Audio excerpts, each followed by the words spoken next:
Assalamu alaikum. Dear students, how are you? Hope that you are well amid this coronavirus pandemic. Lots of people are being affected and dying. To keep you safe, stay home. Dear students, to help you continue your study, the Honorable Deputy Commissioner of Natore has initiated this online education program, and the District Education Officer of Natore and the heads of some renowned schools here are executing the plans for the program. Lots of thanks to them. Hope that you will enjoy the program and learn your lessons. As part of the program, dear students, I'd like to welcome you to my online class. My name is Abdul Karim. I am an assistant teacher of English at Natore Government Boys High School, Natore. So dear students, first let's watch a video.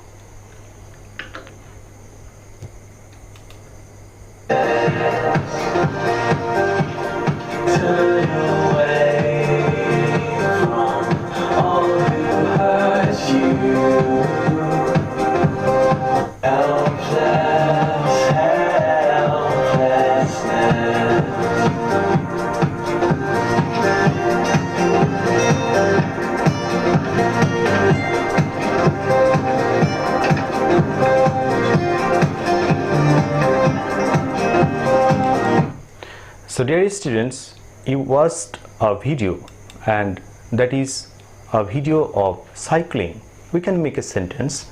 Cycling is a very amusing pastime. The sentence is very simple. Look, there are not lots of words. Simply the sentence is made. But can we elaborate the sentence like this?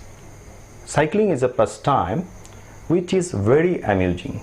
Now the sentence is elaborated. At the same time, it became complex.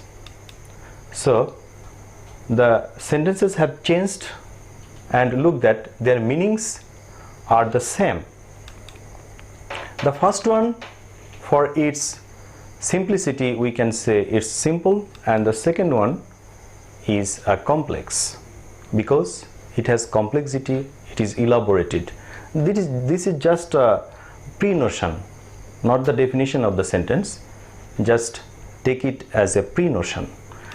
So dear students, our today's topic is changing sentence from simple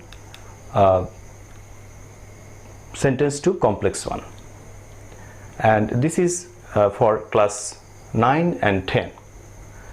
Now first come to the learning outcomes of the lesson. By the end of the lesson, you will be able to define and identify simple and complex sentences, change simple sentences into complex ones. So these two skills you will achieve after the end of the lesson. So dear students, please concentrate on the lesson and learn the skills. Dear students, before going to the depth of the study, let's take some preparation. You should know about subject, finite verbs, also about non-finite verbs. So first question, what is a subject? I think you know. Subject is the person or thing that does the action of the verb, isn't it? Obviously you agree to my idea. The next one is finite verbs. Finite verbs are the verbs that can make sentences, and on the other hand, the non-finite verbs are the verbs that cannot make sentences. There are two kinds of conjunctions. One, subordinating conjunctions, and two, coordinating conjunctions. Subordinating conjunctions, what are they? They are as, if, that, so that, so dot dot that, after, before, till, until, when, while, who, which, whose, where, why, though, although, and there are more subordinating conjunctions. I have listed here the main ones. Now let's know a true fact, that is subordinating conjunction make complex sentences. Remember it. Now let's go to know coordinating conjunctions. What are they? Coordinating conjunctions, we can remember them by just remembering this acronym, fanboys. Interesting, very interesting. Fanboys.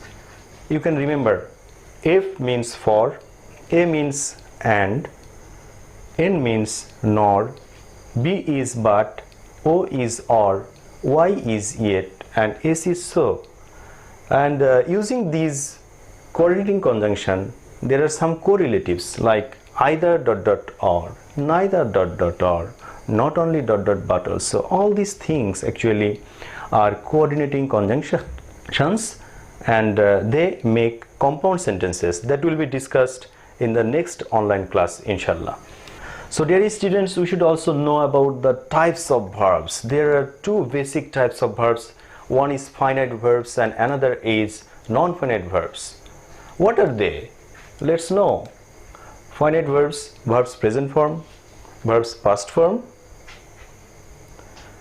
helping verb plus verbs present form,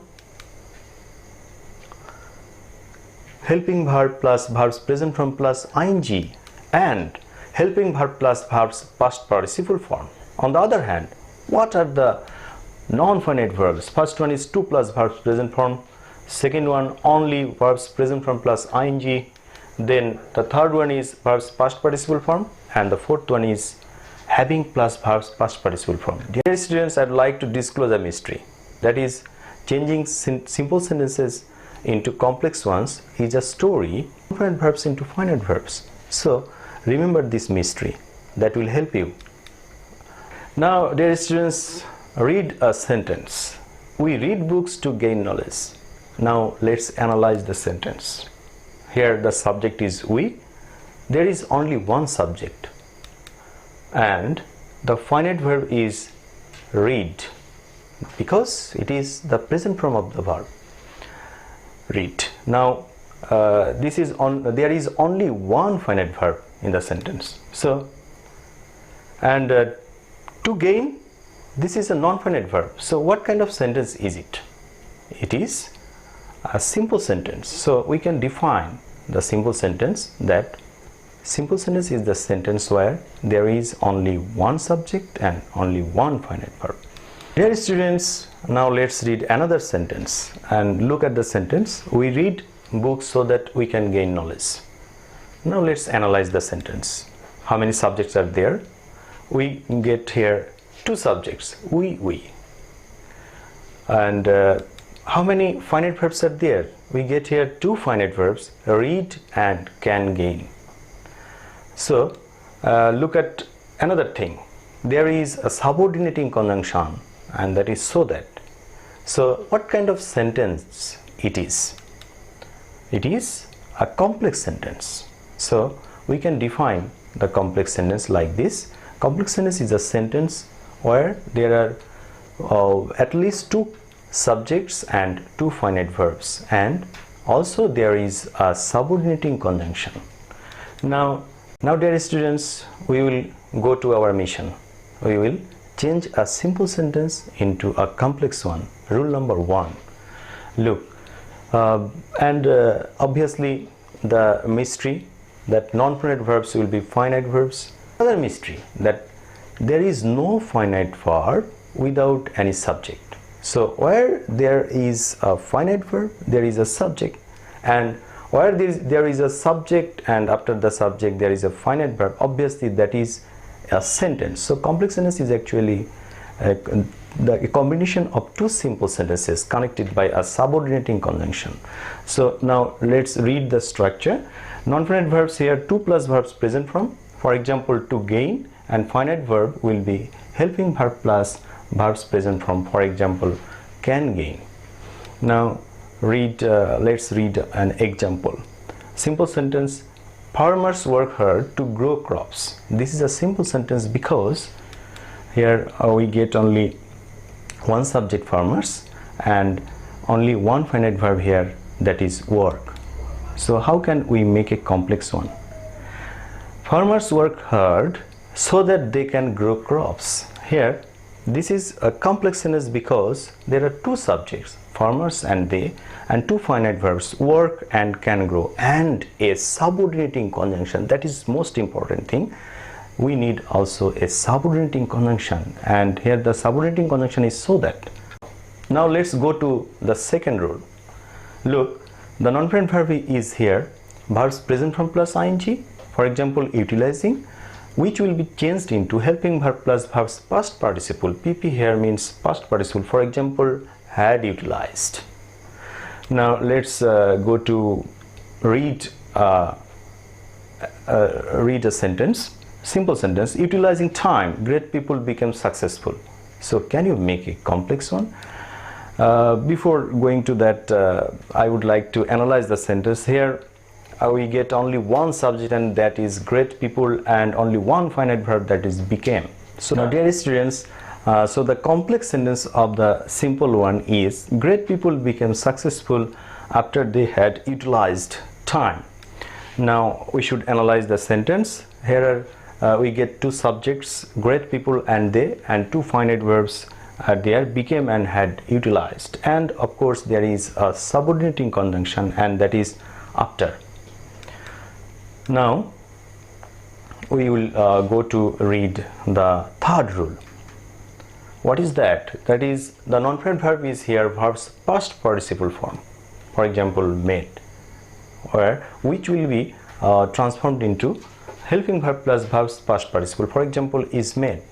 Let's read an example. Simple. I use a laptop made by Asus. Look, here made is the non-finite verb, and we will change it later. Before that we will analyze the sentence. Here is we get only one subject, and that is I, and only one finite verb, that is use, and made is a non-finite verb. So this is a simple sentence, and the complex one is I use a laptop which is made by Asus. Here look, made became is made. So made is the non-finite verb which became is made. Is made is the finite verb. I told you earlier that the mystery is we should transform a non-finite verb into a finite one, and we should give a subject. Now another interesting thing is that here are two subjects, one is I and another is which, and at the same time look, here is the subordinating conjunction is also which, and two finite verbs are here, use and is made. And the most interesting thing is which at the same time works as a subject and a subordinating conjunction, which is a relative pronoun. Relative pronoun works like this.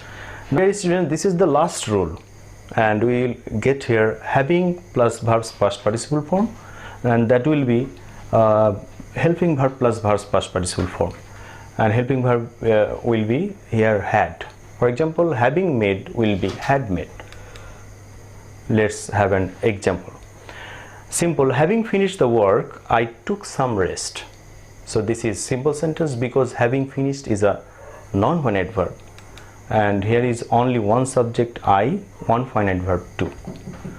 And the complex one is I took some rest after I had finished the work. Here having finished became had finished, that is having finished became a finite verb, and the finite verb got another subject I. So we get here two subjects I, and two finite verbs took and had finished, and a subordinating conjunction after. So I have discussed four important rules of changing simple sentences into complex ones. Now homework. Dear students, I am giving you 4 sentences. Please write down the sentences on your notebooks and change the sentences into complex ones. The sentences are simple ones. So this is the end of my class. Thank you very much and welcome to my next classes. Please get tuned and observe our class, enjoy our class, stay home, stay safe and continue your study. Thank you very much.